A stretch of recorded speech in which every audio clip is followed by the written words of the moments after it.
So yun guys, dito kami sa ano, sa MOA. Kuha ka? Bulik.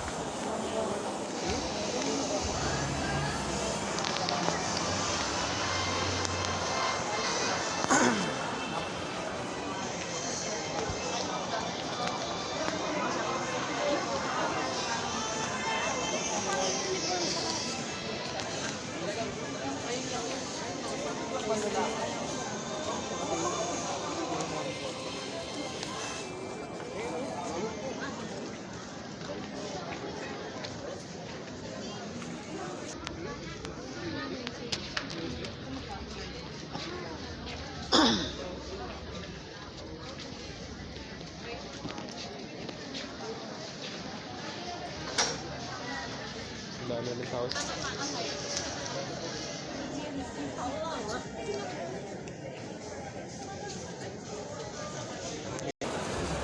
Ayun guys, nakabili na rin kami ng uniform ng ano, katulong namin.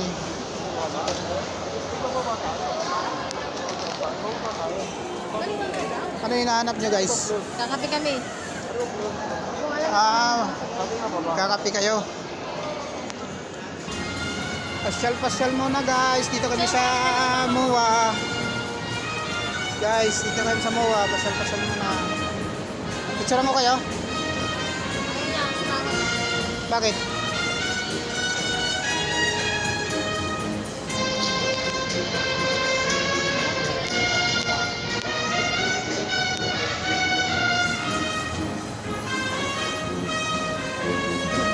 Ikot muna kami dito guys. May parid dito. Ito guys, oh.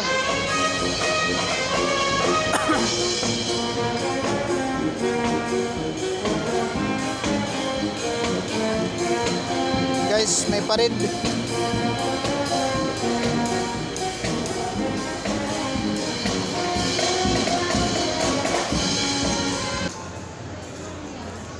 Lakad-lakad muna kami dito guys. Hanap kami ng Starbucks kung saan banda. Pa-subscribe na lang guys.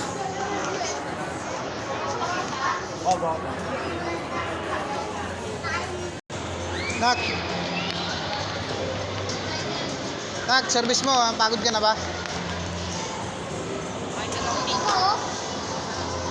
Tingnan natin.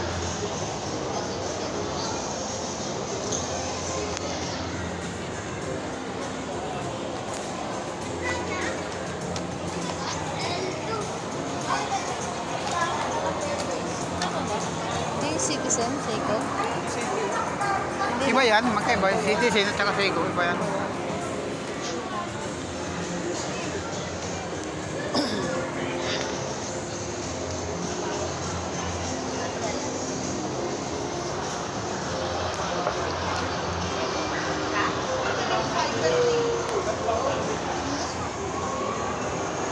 Second gap away from Goles. Tulod kami guys ng karera. MOA. Eason still seeing the back of Moreno's car though. While it is a 4-second gap, it's not long enough to vanish from view. We'll see if they're able to close in on that. Moreno closing in on Reyes. 0.3 away from Russell Reyes. It's going to be interesting. Moreno smells blood. Is he going in for the kill? I think we're going to see a move right here, Gino. We'll I think find we out are. on this first corner. Will Reyes get affected by the back? Moreno pulls to the left. Here we go. Reyes blocks off that inner lane. Incredible defense from Reyes so far, but he's still going to get some chances. I love how Reyes defended against that, but Moreno, while he got defended, still sticking to the back of Russell Reyes, not giving him enough breathing room at all. Miole and Am also really close towards each other now, less than half a second gap between the two as Miole and So, a lot of time for everyone else na maglabo-labo dyan sa gitna. There you go, Moreno chasing down Russell Reyes. Still Reyes with a 0.6 gap between himself and Moreno. That gap between Moreno and Eason growing to 5 seconds now. Nakikita natin sa screen, Gino, no, yung fuel level nila. Is there a universal level na kailangan, mag-iisip na Here we go. We have somebody pulling into the pit. Matthew Allen pulls into the pit lane already. And that takes up a lot of time, ladies. Nagpipit o medyo memorize nila yan na if my fuel is at a certain level, if my tire, We'll get to that in a little bit. But last with a Alexander Lucas control of his car. moves down from 6th. Goles taking that place away from him, but Manas is now penalized for 1.5 seconds, which means that gives Goles a chance to catch up to Manas once he serves that penalty. Manas is about to slow down real soon. Watch that gap between Goles and Manas go shorter as he serves that penalty. There it is, Goles closing that gap between himself and Manas. Unisa in front of him. Moreno now going into the pits. Interesting move. Russell Reyes also heading into the pit lane, Well, which means Enzo Izon takes first place as Moreno and Reyes. Numbers 1 and 2 in the grid earlier head into the pit lane. We'll see if this gamble pays off for Izon, where he stays a little bit out, stays out on the track a little later than our first two who were leading the race earlier on. here we go. It might be a tight squeeze then, Gino, palabas ng pit lane. That is an eternity. Izon really making the most out of the time that he has, while Moreno and Reyes are in the pit lane. Can't exactly see how much fuel he has left. Pero Moreno now out. calculated naman yan ni Enzo, no?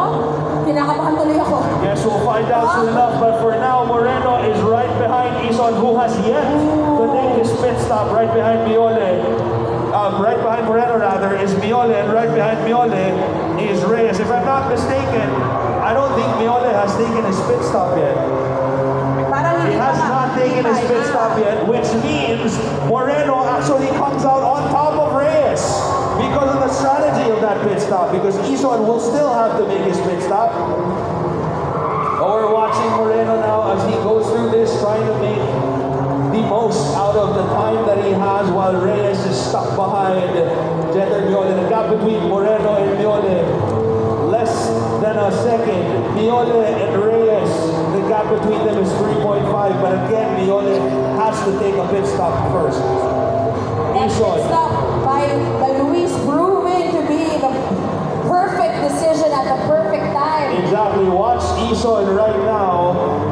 He's currently first, ahead of the pack, but he only has 22 fuel left. And lap 6 of 10, which means he will have to make a very late pit stop. Let's see if that gamble is going to pay off for him. Moreno ahead of Miole now. Reyes already appearing in the rear view mirror of both Moreno and Miole. You can see him there trying to make up for lost time. Izon has now pulled into the pit lane. And now Luis Moreno leads the race. I don't think he has to make another. No, I don't think he can. So Miole is the only one left in between Moreno and Reyes. 0.5 is the gap between Miole and Moreno. I think Miole is really trying to catch up to Moreno here. Now we'll see what Russell Reyes is going to do, because earlier on he had quite the lead over Moreno, but that pit stop that they both took really changed the course of the race. Watching from inside the dash cam, or at least the in-car view of Jeter Miole as he tries to chase down Luis Moreno, who is currently in the lead of this race.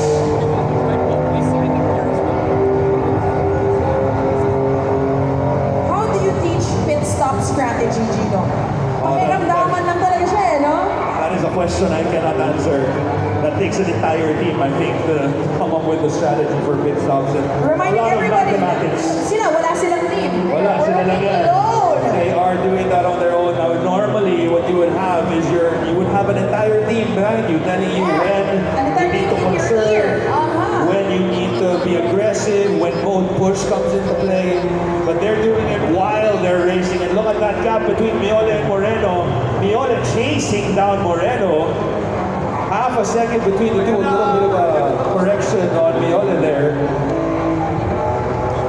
He handles that turn beautifully. Russell Reyes behind Jether Miole with a 3-second gap. So that's probably around a 4-second gap between Moreno and Reyes. That is right. Lap 8 of 10 now. Wow. Nakita na agad tayo. That flew by so fast. 8 of 10. Almost a 1-second gap between Miole and Moreno. 40. Gap between Miole and Reyes also shortening. Reyes now 2.8 seconds behind Jether Miole, and that gap between Moreno and Miole getting a little bit more comfortable for Moreno. 1.1 seconds as opposed to earlier on where it was less than half a second. Another incredibly entertaining and impressive race so far from Luis Moreno. I have a correction. I believe Miole has already made a pit stop. He has made a pit stop on the 4th lap, right? 4th lap, Miole has already made a pit stop. Therefore, he no longer has to go back to the pit lane. And that means if no changes in the grid happen, he will actually walk away with second. But look at Russell Reyes chasing him down with 2 more laps to go. That gap between himself and Miole getting shorter and shorter. 1.6 seconds between Reyes and Miole. Ison behind Russell Reyes with a 2.8 gap run. Buti na lang, hindi nangyari yun. That is a masterful display of how he... Tapos na kami guys manood ng karera sa MOA. Hanggang dito na lang. Thank you for watching.